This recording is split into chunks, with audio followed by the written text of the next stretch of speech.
Muhuri wa biacara wĩ gatũ na muthondeki wa itĩ na furniture ũĩkaine ta Mũrage wa Modern Pacific ũrĩa ũratrend nenda-inĩ kwa kahinda gaka nĩarĩtie na gũcokeria gĩkundi kĩa andũ arĩa makoretwo magĩũkĩrĩra famĩlĩ yake kũrũmĩrĩra mbica ciao iria irarekereirio mĩtambo-inĩ ya ũkinyanĩria kũrũmĩrĩra igongona inene rĩrĩa rĩrarĩ mwena wa Ruiru. Mũrage akĩrugũria kĩhingũro kĩa branch ya nduka ya wendia wa furniture, nduka ya Modern Pacific ya taũni. Igongona rĩrĩa rĩrahumbĩtwo riri nĩ andũ me gatũ gũkũ bũrũri-inĩ matongoirio nĩ Reverend Ben Kĩengei wa JCM MC na mũteithia Karango wa Mũraya, Bishop JJ Gĩtahĩ, comedians me gatũ gũkũ bũrũri-inĩ ta Churchill, Eric Omondi, oho na atongoria kĩũteti Senator wa Kiambu Karũng'o wa Thang'wa, ona women representative Anne wa Mũratha na aini angĩ aingĩ mũno na Kikuyu celebrities. Igongona rĩa kũ launch branch ĩyo njerũ, and a big congratulations kũrĩ Mũrage wa Modern Pacific. This is a huge milestone kũrĩ bũrũri ona mbeũ njĩthĩ. Na rĩu thutha ũyũ Mũrage nĩ akomithĩtie arĩa mararia ciĩgiĩ famĩlĩ yake, harĩa acoketie mũgwĩ wa ũtukũ harĩa wokĩra Mũrage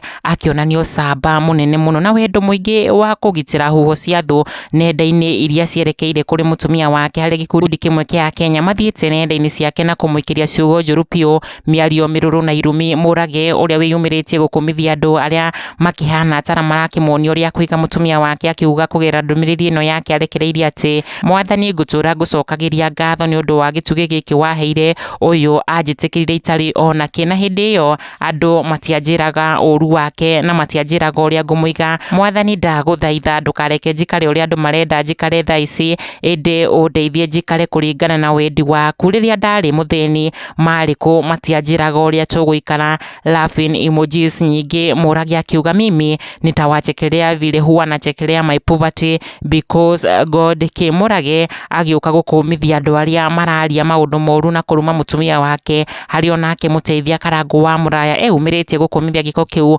akiuga in another platform you are insulting my brother Gibson Mũrage Gitonga and in my WhatsApp. Karango wa Mũraya akiuga andũ maramwĩra ambia Mũrage anipe job hata kama ni ya kufagia, akĩrĩkia na kuga kaba tawe. Onake mũrũmĩrĩri ũyũ wa Mũrage akĩmũtara na kũmũririkania ciugo ici ciaririo hingo event yake atĩ remember the words Bishop JJ told you during the lounge, umenye haro cikuma na mĩena yothe cia gũtũma ngoro yaku ĩhote kĩhoya Ngai akũhe ũgĩ no ũtugi wake ũkũigane.